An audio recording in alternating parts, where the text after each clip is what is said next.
नमस्कार बच्चों। First year की क्लास में अपना टॉपिक चल रहा था मुग़ल कालीन भारतीय इतिहास के स्रोत। इसके अंदर मैंने आपको मुग़ल अपना जो पिछली क्लास का टॉपिक था मुग़ल कालीन भारतीय इतिहास की जानकारी देने वाले प्रमुख ग्रंथों का वर्णन अपन देख रहे थे। उसके अंदर मैंने आपको बाबरनामा, तारीख़ रशीदी, हुमायूंनामा, तारीख़ शेरशाही, अकबरनामा, आईन अकबरी, तब आके अस्करी तक मैंने आप लोगों को पढ़ाया था। नेक्स्ट आगे मैं आज अगली क्लास में आप लोगों से पढ़ाती हूँ। इसमें आपका था तुजुक ए जहांगीरी, जिसको जहांगीरनामा के नाम से भी जाना जाता है। इस ग्रंथ को जहांगीर के स्मरण वाक़ियाते जहांगीरी, तारीख़ सलीम शाही, इकबालनामा आदि नामों से भी पुकारा जाता है। वस्तुतः जहांगीर की आत्मकथा की अनेक प्रतिलिपियां विभिन्न नामों से भिन्न भिन्न स्थानों पर मिली है। इसकी रचना स्वयं जहांगीर ने की अथवा उसके निर्देशानुसार अन्य व्यक्ति ने इसे लिपिबद्ध किया, ये कहना कठिन है, क्योंकि इसके बारे में कोई जानकारी नहीं प्राप्त हुई है। इतना निश्चित है कि इसका बहुत सा भाग जहांगीर ने लिखा है। उसके बाद ये काम मोतमीद खां को सौंप दिया गया था। इस ग्रंथ में जहांगीर के अभियानों का विस्तृत वर्णन दिया गया है। सभी अभियानों के लिए की गई तैयारियां, उसके मुख्य सेनापतियों और अन्य उच्च अधिकारियों की नियुक्तियां, सेनाओं का पलायन, अभियानों की घटनाओं एवं कठिनाइयों तथा शत्रु पक्ष की गतिविधियों का उल्लेख किया गया है। किस प्रकार से आक्रमण किए जाते थे, किस प्रकार से आगे की तैयारियां की जाती थी, जो अभियान किया जो घटित घटनाएं होती थी उनके बारे में कैसे सारी जानकारी इस ग्रंथ में मिलती है। जहांगीर के शासनकाल में उठने वाले जितने भी विद्रोह थे उनको किस तरह से दमन किया गया, उसके बारे में भी हमें पता चलता है। इस ग्रंथ में दरबार में मनाए जाने वाले उत्सवों, भारत के प्राकृतिक सौंदर्य, पेड़ पौधे, फलों, सब्जियों, पशु पक्षियों, आखेट, नगरों एवं दुर्गों, हिंदुस्तान की अनेक प्रजातियों के खान पान, रहन सहन, आदतों आदि का भी रोचक वर्णन किया गया है। इस प्रकार से देखते हैं कि ये ग्रंथ हमारे लिए काफ़ी उपयोगी सिद्ध होता है। नेक्स्ट है आपकी बादशाह नामा।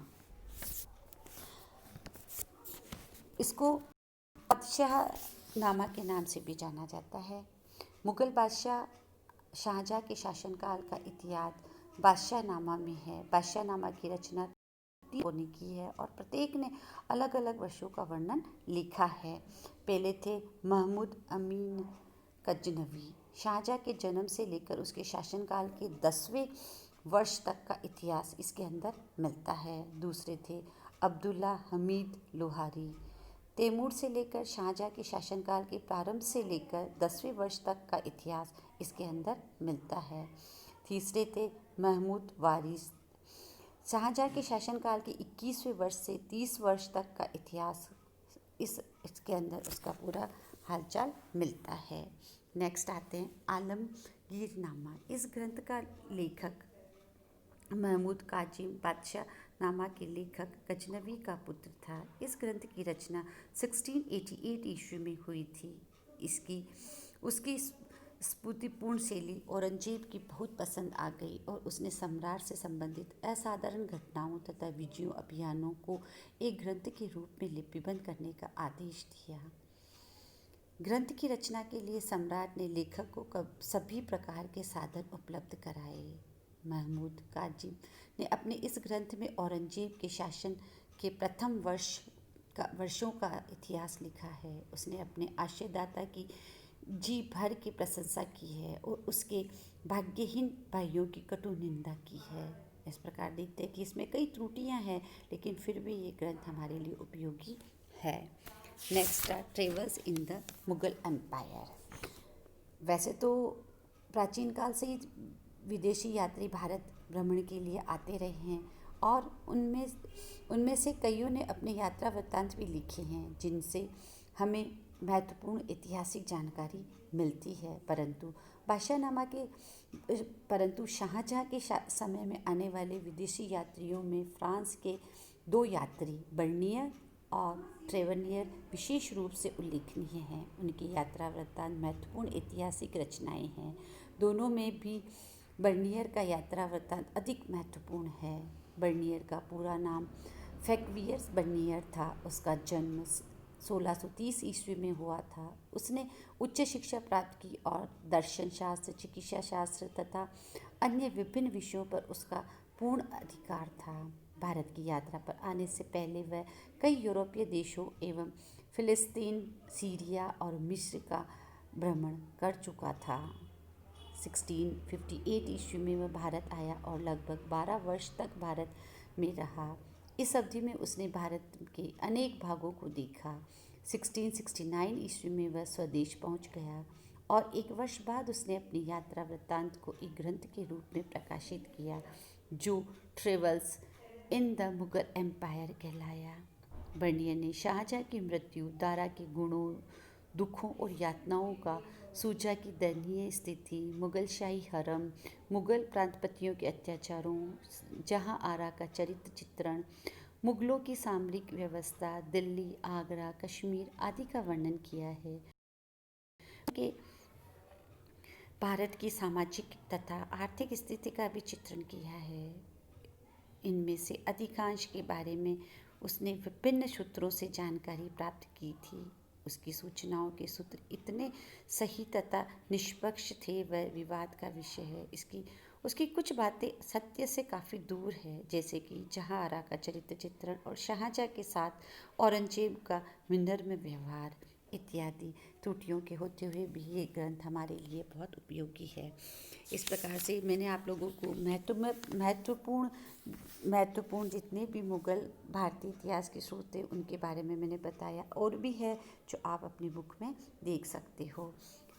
लास्ट इसमें है लिखित इतिहासों की समीक्षा, मतलब जितने भी हमने इतिहास की मुगल इतिहास को जानने के ग्रंथ दिए, उनकी कई बार आपके क्वेश्चन आता है कि बाबरनामा की ऐतिहासिक समीक्षा कीजिए या लिखित सूत्रों की ऐतिहासिक समीक्षा कीजिए। तो इन सूत्रों में कहाँ अपने को है ना त्रुटियाँ नज़र आती है या कहाँ पक्षपातपूर्ण साहित्य लिखा गया है, उसके बारे में हमें पता चलता है। दिल्ली सुल्तानों और मुगल सम्राटों के इतिहास की जानकारी के लिए राजकीय अधिकारियों तथा स्वतंत्र इतिहासकारों द्वारा फारसी भाषा में लिखित साहित्य बहुत मात्रा में उपलब्ध है, जिसको हम स्वयं मुगल शासकों द्वारा लिखित आत्मकथाएं तथा अन्यों के द्वारा लिखित उनकी जीवनियाँ भी मिलती है। जानकारी के ये स्रोत अधिकांशतः उन लोगों के माध्यम से प्राप्त हुए हैं जो या तो स्वयं घटनाओं के प्रत्यक्षदर्शी थे अथवा उन्होंने प्रत्यक्षदर्शियों से सुनकर अपनी रचनाएं लिखी थी, परंतु फिर भी उनके विवरण को ज्यों का त्यों स्वीकार नहीं किया जा सकता। पहली बात तो ये कि अधिकांश फारसी लेखकों ने राज्याश्रय के अंतर्गत अथवा सुल्तान या सम्राट के प्रसन्न करने की दृष्टि से लिखा था, अतः वे अपने शासक के पक्ष को ही प्रतिपादित करते रहे और उसके दोषों को उजागर करने का साहस नहीं किया। दूसरी बात, फारसी लेखक अपनी संकीर्ण तथा धार्मिक कट्टरता के स्तर से ऊपर नहीं उठ पाए। परिणाम स्वरूप वे एक इतिहासकार की निष्पक्षता को भूल बैठे। तीसरी बात, फारसी लेखकों ने घटनाओं की तिथियां बहुत कम दी है और कई लेखकों ने गलत तिथियां लिख दी, जिसकी वजह से काफ़ी परेशानियां उत्पन्न हो जाती है।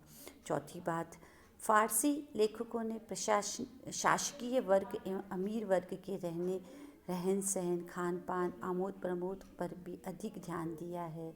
उनकी रचनाओं में सर्वसाधारण की सामाजिक एवं आर्थिक स्थिति पर पर्याप्त प्रकाश नहीं डाला गया है।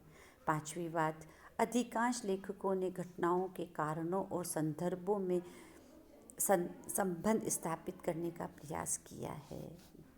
इस प्रकार देखते हैं कि ये कुछ त्रुटियां उनके अंदर देखने को मिलती है। जहाँ तक विदेशी यात्राओं के विवरण का सवाल है, यह कहना उचित होगा कि वे पश्चिमी की श्रेष्ठता के पूर्वाग्रह से पीड़ित थे।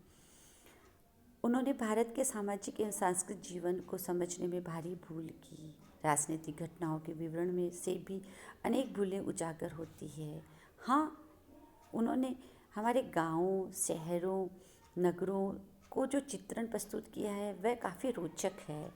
इस प्रकार से देखते हैं कि मुग़ल इतिहासकार और सल्तनतकालीन इतिहासकार, इन्होंने जो भी प्रमुख उनके ग्रंथ थे उनकी इस प्रकार से पूरी पूरी प्रशंसा कर सकते हैं। धन्यवाद बच्चों।